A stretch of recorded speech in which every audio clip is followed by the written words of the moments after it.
ប្រធានាធិបតីរុស្ស៊ីលោកវ្លាឌីមៀពូទីនកាលពីថ្ងៃច័ន្ទបានគម្រាមថានឹងបិទក្រុមហ៊ុនលោកខាងលិចដែលនៅសេសសល់នៅក្នុងប្រទេសរុស្ស៊ីនិងដែលកំពុងធ្វើសកម្មភាពប្រឆាំងនឹងផលប្រយោជន៍របស់ខ្លួនជាផ្នែកមួយនៃកិច្ចខិតខំប្រឹងប្រែងរបស់ទីក្រុងមូស្គូ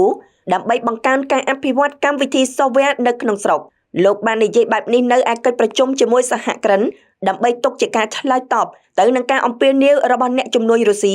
ដែលចង់ឲ្យទប់ស្កាត់សកម្មភាពរបស់ក្រុមហ៊ុនបច្ចេកវិទ្យាអាមេរិកដូចជា Zoom និង Microsoft ជាដើមដែលបច្ចុប្បន្នផ្ដល់សេវាមានកំណត់នៅក្នុងប្រទេសរុស្ស៊ីលោកពូទីនបានបញ្ជាក់ថាយើងត្រូវការបិទពួកគេតែលោកមិនបានប្រាប់លម្អិតពីសកម្មភាពរបស់ក្រុមហ៊ុនប៉ះប្រយោជន៍រុស្ស៊ីនោះទេក្រុមហ៊ុនលោកខាងលិចជាច្រើនបានចាក់ចេញពីប្រទេសរុស្ស៊ី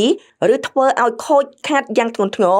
ដល់សកម្មភាពរបស់ពួកគេនៅក្នុងប្រទេសរុស្ស៊ីបន្ទាប់ពីទីក្រុងមូស្គូបានបើកការវាយលុកផ្នែកយោធារបស់ខ្លួនលើអ៊ុយក្រែនក្រោយរងទណ្ឌកម្មពីបណ្ដាប្រទេសសម្ព័ន្ធរបស់អ៊ុយក្រែនតែប្រព័ន្ធផ្សព្វផ្សាយកាន់តែច្រើនបានបង្ហាញថាក្រុមហ៊ុនមួយចំនួនអាចពិចារណាពីការវិលត្រឡប់មកវិញចំពេលដែលប្រធានាធិបតីអាមេរិកលោកដូណាល់ត្រាំខិតខំប្រឹងប្រែងដើម្បីកំណត់ទំនាក់ទំនងឡើងវិញជាមួយរុស្ស៊ី